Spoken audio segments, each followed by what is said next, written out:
Okay, with Brandon Katcher from Portland, Oregon. Renaissance in the Castle is the short film from the Experimental Film Festival. Got a little music into it as well. It's 17 minutes. It works. Tell me about the making of this film. Seems like an interesting project. I guess, primarily a documentary filmmaker. I have been for the past 20 years or so. And I had just finished a fairly grueling 2-year documentary production that dealt with a lot of uh, harder subjects. So at the end of it, I would say I was fairly burnt out and looking and thinking about, what happens next? What's around the next corner for me. So I happened across a opportunity with an artist collective that had rented out a castle in a small village in Italy and was planning to um, make performances for local Italians in that village and the surrounding area. And I connected with one of them, and they wanted me to join them for this, um, to kind of document what they're doing. But along with that, I talked to them about making a short experimental film with the performers there. And this performers everything from musicians to performance artists to people doing drama productions and dancers and a little bit of everything. And I decided that, yeah, that sounds like a good opportunity to do something a little bit different from what I'm used to.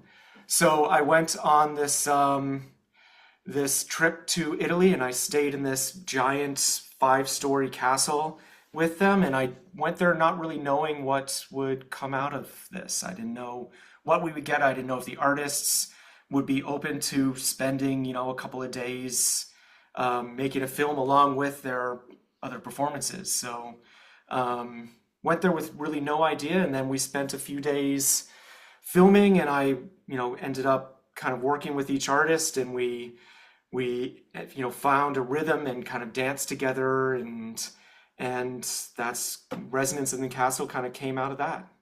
And this is their original, but the music in the film is their original music. It's a little bit of both. Some of the music is mine, the music that's kind of the interstitials between the performances. Okay.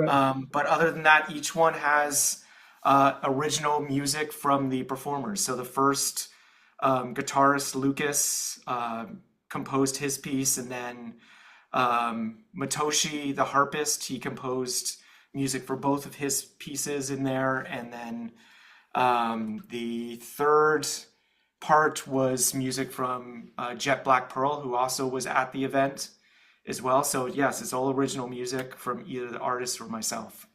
And then you kind of put chapters in the short film, like there's different kind of sequences in the film. Yeah, so the film has 4 sequences, Okay. and each one was filmed. They're all filmed over a period of 2 days. In the And same castle. sorry, The same castle, like in the all in same. the same castle. Yeah. Yep. And different floors, different rooms, and we really wanted to make it feel like each room was its own kind of mysterious space that worked with the artist performing there. So each one was kind of each performance was designed around the space where we filmed it. And then there's different shooting styles for each one too. You gave each one a different look. Yeah, I wanted to make each one feel unique in its own space. I mean, the whole idea of this was sort of a dream castle. So, as this audience member is walking through or moving through these spaces, each one would feel very, very different.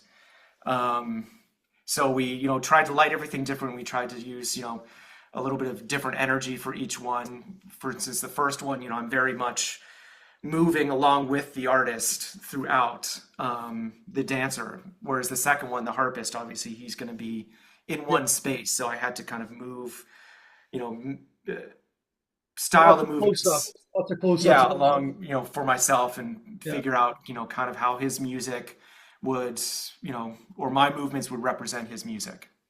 And then the female. it's almost like she's in black and white and everything. Like it's really cool, like that her sequence, like because she's got a Yeah. journey, she's moving into the world, and she's kind of has an arc and a story to tell. And that piece was actually put together by my good friend Angelique, and the younger woman is actually her daughter. And we actually envisioned that piece kind of separately originally as a separate, smaller film.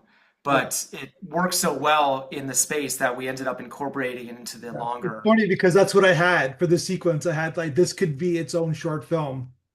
And it has become that, I and wrote, we're using it as yeah, such as well as yeah, being a part of this full film. yeah. It could be. Um, It's part. It thematically fits into this film, but then there's also it also could be its own film easily. mhm.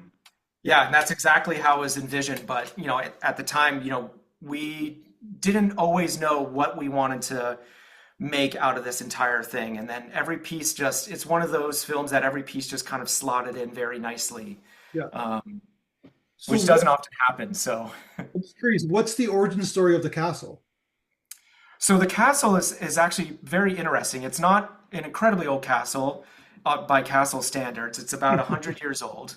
And it was built, I believe, in the 1920s or the early 1900s, and it was originally built as basically a gift to the builder's, uh, I guess, girlfriend, or he was infatuated with this woman and he built this castle for them and filled it with art of the time.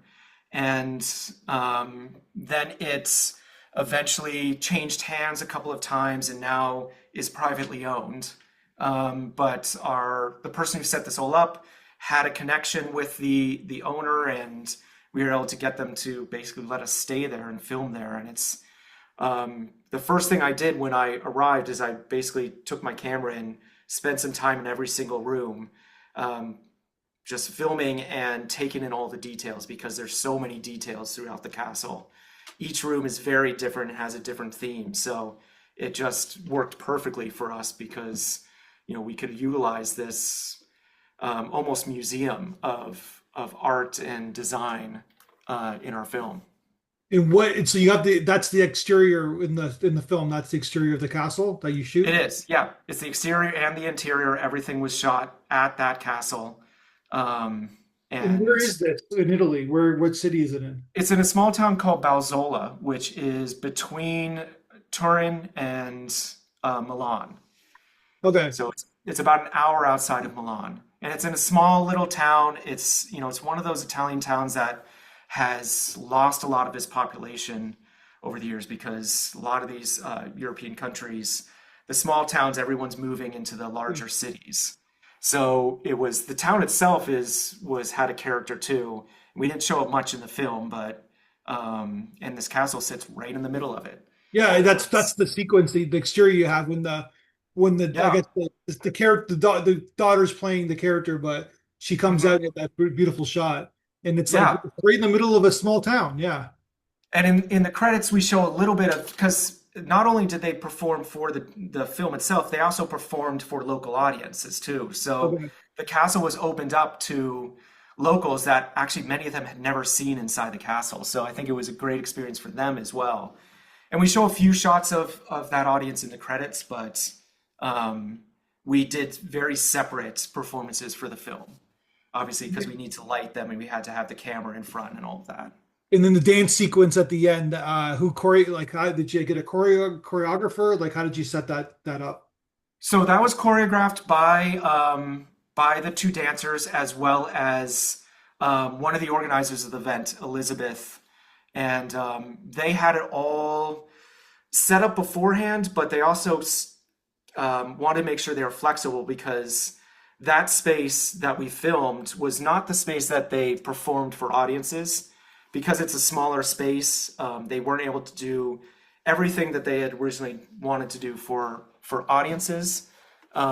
But I mean, that space was so beautiful that we just had to film there. So they adjusted it for use there, and they were able to use kind of the different heights of the space, and we could film them in front of the sunset. So it was just it ended up working I perfectly. was gonna say, yeah, he shot in the sunset, so you only have a certain amount of time, obviously, to shoot that sequence, right? So the Yeah. magic hour, I guess.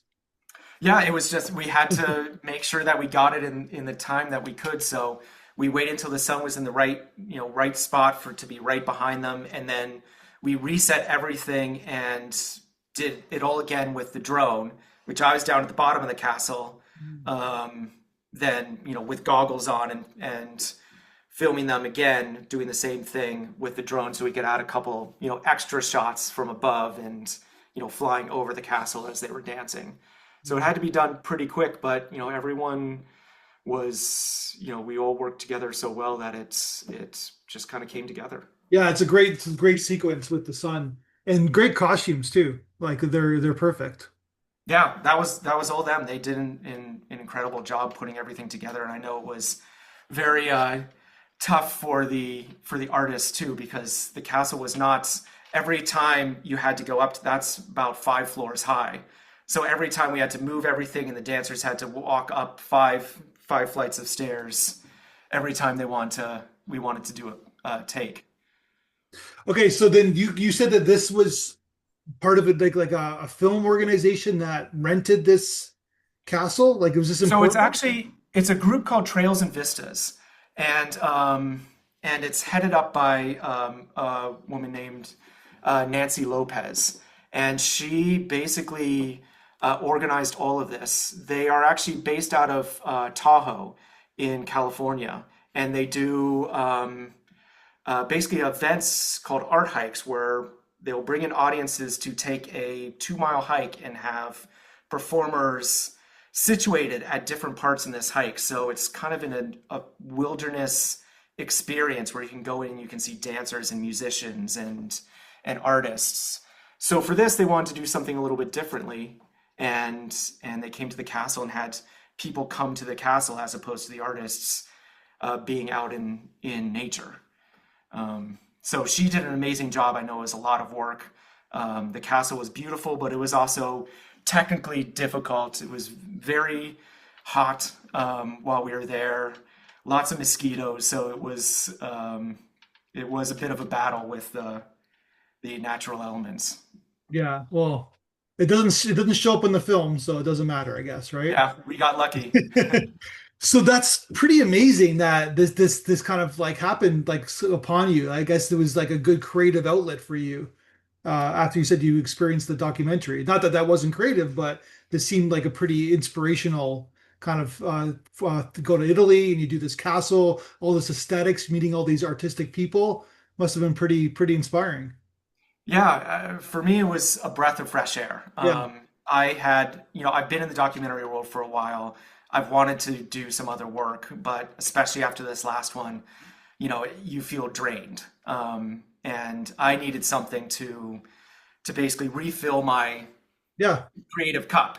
And this was exactly that. It was working with other artists. It was, allow, using their creativity to build up my own once again. So for me, it's looking back on it, it was an experience that, really kind of got me back up to this space where I'm like, okay, I'm ready to kind of get back into this and do some more work and, find my own creativity. So for me, it was, yeah, it was a moment that's really, brought me back up to, well, I think I can get back into this and do something creative again and uh, work on my next project as well.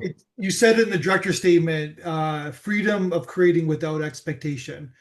That's a theme that I've like from very experienced people like yourself, where you get to a certain stage in your career and you're doing well, but then all of a sudden you're not kind of doing anything for yourself.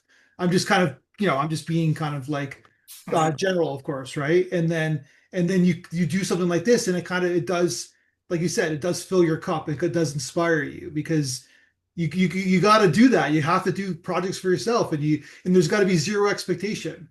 Like you just got to do it for you, if that makes sense.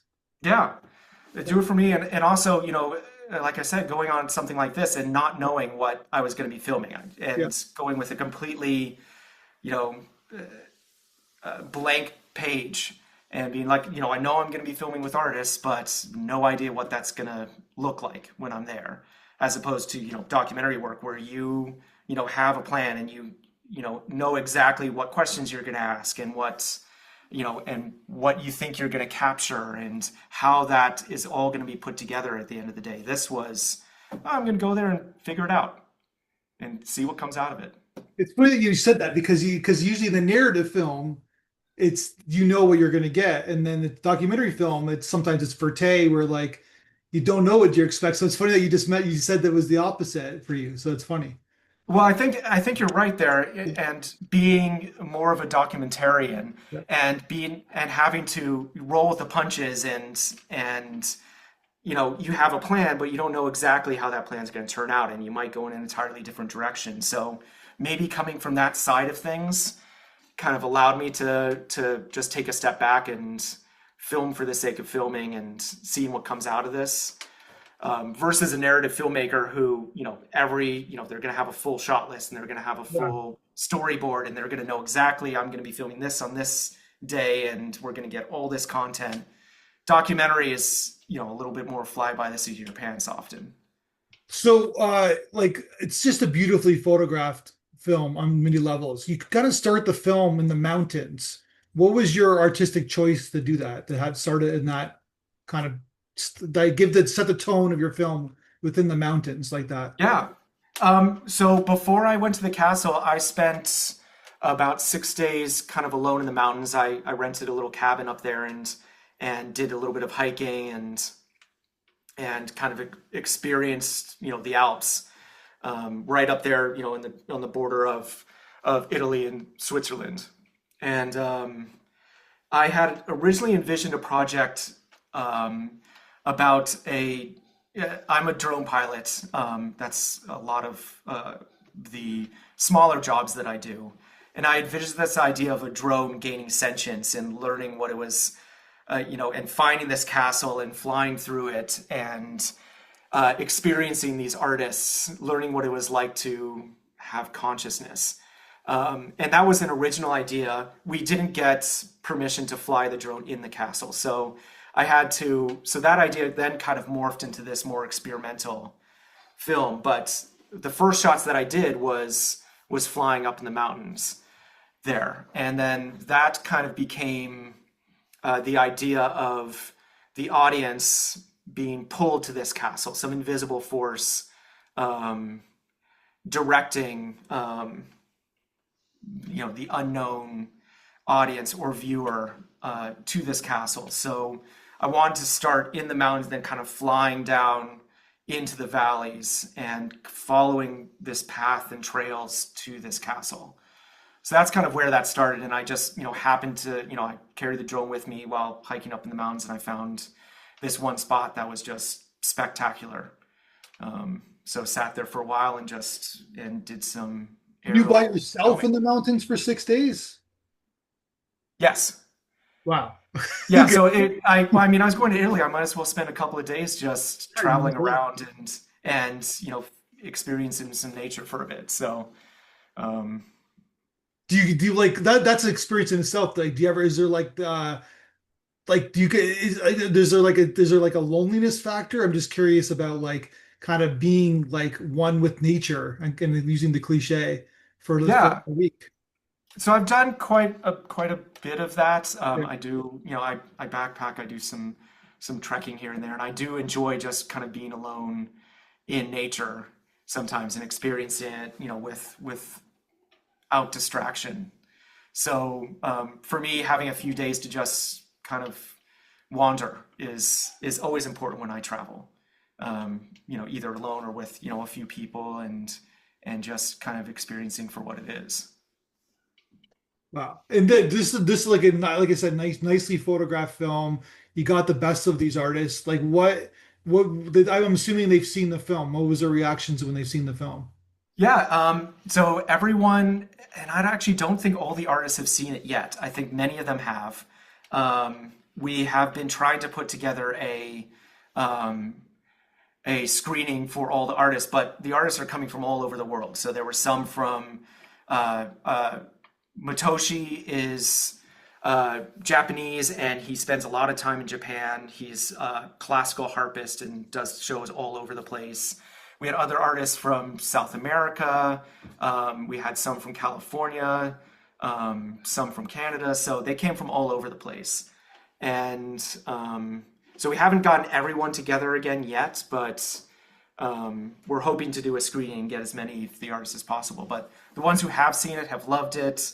I think eventually we're going to kind of cut it into little pieces for them to utilize Yeah. on their own as well. But I think it was just one of those like special places and moments where everyone was able to work together and build something. And we also created a short documentary of the actual performances they did for audiences, which they did some in the castle and some in a winery as well. two Well, days of the end credits, you have some that's you have like some shots. Yes. Yeah. Yeah, Yeah. I have a few shots of that, and then we did a longer form documentary with that as well that the artist can use and the Nancy can use, and so we built a couple of things out of this whole project. But I think and the two work together well. So I think the artists are happy, and we're going to be doing more projects with them as well. Nancy and Trails and Vistas has a huge repertoire of artists and productions that they like to put together. And while this film was a little bit separate from Trails and Vistas, it all kind of speaks to the same thing. It's kind of cool, like to have like a musical experience in like a non-concert venue setting kind of thing. The acoustics are different, and like the whole vibe is different. Like I like that ending credits. I just saw a little bit of it where like they're sitting in this like castle space listening to music. It's something there's something I don't know. There's something there from a capitalistic nature. I'm thinking maybe there's something really cool about that. Like that Yeah, it setting. was such a Yeah. unique event, nothing I've ever experienced before.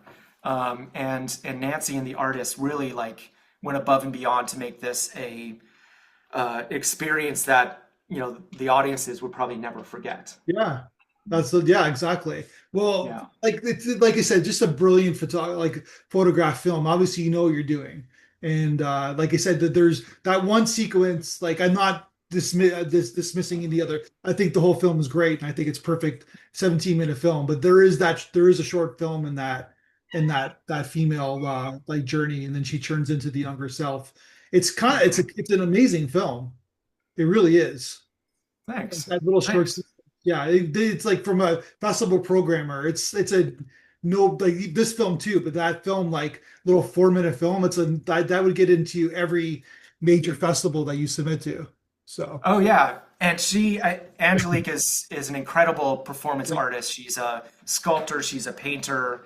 she's That one so was photographic. Like she just all, like the audience yeah, loved it right away. Yeah, that one was all her. And what she's actually done with it is we've created a loop version of it. So it's that little part of the film, but it's meant to loop in her studio. So it loops over and over and oh, over gotcha. again. And Yeah, this is her story, is the story of, you know, um, this woman who, tries to find who she is. yeah. And that's, something that you have to repeat over and over and over again in your That makes life. total sense what you just said. Like Yeah. you go to a museum or like a art show and you have that in the background.